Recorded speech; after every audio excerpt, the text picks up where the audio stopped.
So that's it, you've done your weeks of training, you've done your carb loading, you're gonna rock up on the marathon start line and you're just gonna go. Easy as that. It's not. The 4 or 5 hours before the marathon can actually make or break your race. In this video, I'm gonna give you some ideas on what you should be doing on marathon morning. And this video will be particularly interesting if you've never ran a marathon before and you're just about to run your first marathon. You want marathon morning to be as stress-free as possible. So this video will give you some ideas to get up on that marathon morning, raring to go to conquer the marathon distance.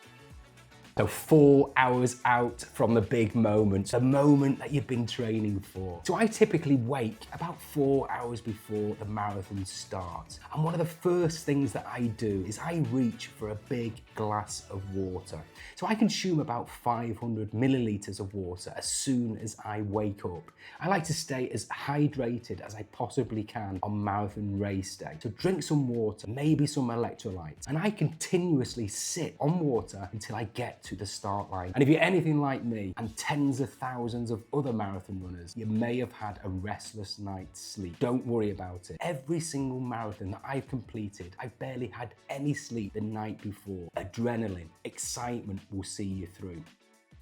3 hours before, that's when I usually have my marathon breakfast. And my go-to breakfast on marathon morning is usually a banana, some porridge, a bagel, and a big mug of coffee. I really do need that caffeine kick. Don't try anything new, especially your breakfast. Don't be tempted by that delicious looking breakfast buffet offered by your hotel, especially if you've not eaten it before. Stick to foods that you know. Stick to foods that you've practiced in your training. Don't try anything new, especially when it comes to food on marathon race day itself. I usually eat around about 120 grams of carbs. Don't overdo it. You want to start the marathon fresh, ready, raring to go. Not bloated, not heavy, not completely full. 3 hours is usually enough for that food to digest, but give you enough energy at the start to start as strong as you possibly can.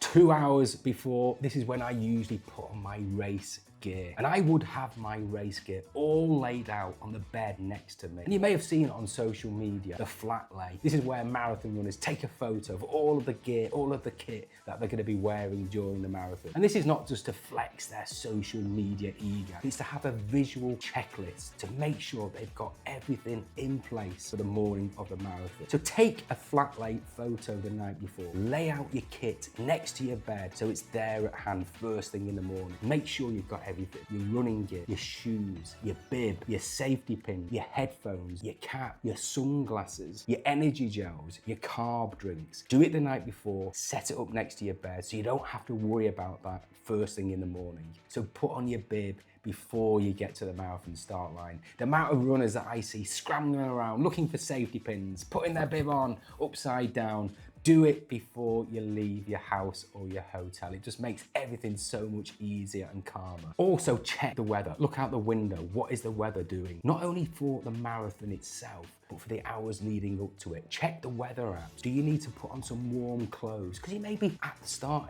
area an hour or two before the start of the marathon. You want to stay warm. So on the morning of my last marathon in Thailand, I looked out the window first thing in the morning and it was absolutely chucking it down with rain. So I was really close to taking an umbrella to the marathon start line. But luckily for me, the rain stopped. Dress appropriately. Is it too hot? Is it too cold? What do you need to bring? Double check your bag that you're gonna drop off in the bag drop facility if your marathon allows it.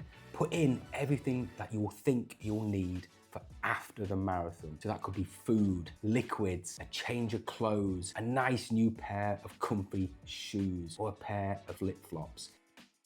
So 1.5 hours out, this is typically when I travel to the marathon. Obviously, it will depend on where you're located and where your marathon is. I always stay in a hotel the night before a marathon that's no more than 20 minutes away from the start area. A lot of marathon runners prefer to stay in a hotel nearer to the finishing line than the start line. It's entirely up to you, but I just don't like the hassle of traveling too long on the morning of the marathon. I don't mind walking like a zombie, traveling like a zombie back to my hotel, but set off early, set off way in advance and plan ahead. How are you getting to the start area? If you're using public transport, check out the time. Buy your tickets in advance. Know exactly where you're getting on and off of that public transport. Many major marathons allow you to travel for free on public transport if you show them the bib, so check that out. If you're getting a taxi, book it in advance. You don't want to wake up on marathon morning to realise your taxi is not going to turn up. And if you're driving there yourself, do you know where to park? How far away is the parking from the marathon start area? Bear in mind, marathons bring road closures, congestions. You don't want to get there the last minute because you've been stuck in a traffic jam. I've been there, I've done that myself, and it's quite stressful.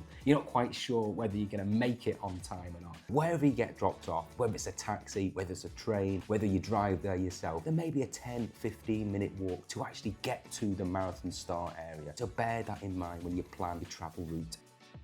So I like to arrive at the marathon start area about an hour beforehand. I like to get there stress-free with plenty of time before that marathon starts. I like to check out the start area, mingle with the other marathon runners. I like to see where my corral is, where the bag drop facility is. I also need to know where that Portaloo is. Make sure you go to the loo more than once. Major marathons bring massive queues at Portaloos. What I tend to do is I go to the loo and then I rejoin the queue and go in again. If you're wearing extra clothes, either put them in your bag for your bag drop, or some marathons allow you to throw them away at the start area. They collect them all at the end and give them to charity. So an hour before, I also like to sip on electrolytes right up until the marathon starts itself.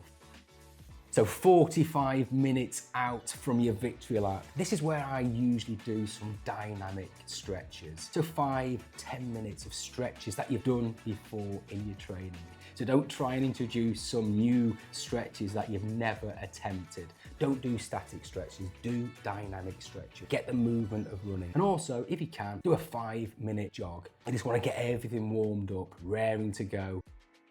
So 10 minutes before, this is where it gets exciting, the adrenaline, the excitement. You'll feel it in the atmosphere. This is typically where I like to take in energy, some more carbs. So I usually have an energy gel or maybe a banana. So I know that's going to give me about 22 grams of carbs, just topping up that glycogen level just before the start. And don't forget, carbs don't really turn into any form of fuel until about 20 minutes. So I know if I take an energy gel 10 minutes before the start, 10 minutes into the marathon, I know my glycogen levels will be topped up slightly. Start to think about, why are you doing this marathon? Who is it for? What is it for? Remember your mantras, those sentences, those phrases that you're going to repeat when you're running the marathon, especially when it gets difficult. Remind yourself of what they are. Stay positive. Think of all the training you've done to get to this point. Hopefully injury-free, healthy and fit at the start line. Think of all of those months of training, all of those long runs, those hard speed workout sessions. Be positive